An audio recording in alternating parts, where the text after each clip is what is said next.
Hey guys, welcome back to Business Funding Tips with Abel J. Fernandez, CEO and founder of SourcifyLending.com. And in this video, I want to go over how to leverage short-term business funding.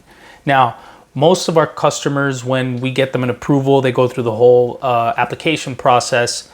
Unfortunately, sometimes they only qualify due to their credit or many other factors. They only qualify for our short-term products like a merchant cash advance or invoice factoring or revenue-based financing programs. Now, these programs are more short-term, anywhere from 3 months or as far as out as to 8 months. Some of them have daily payments, weekly payments, or bi-weekly payments. So the best way to leverage these programs is, one, make sure you have a plan in place that you're going to be able to put this money to work immediately.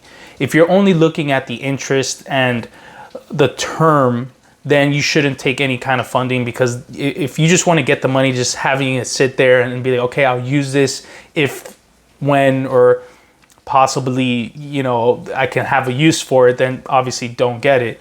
You definitely want to use this capital for a quick injection of capital to cover payroll, to cover materials, because if you don't put that money to work, you're actually missing out on more money. So if 20 grand today is going to help you get 60 grand, then obviously it's a great fit for your business.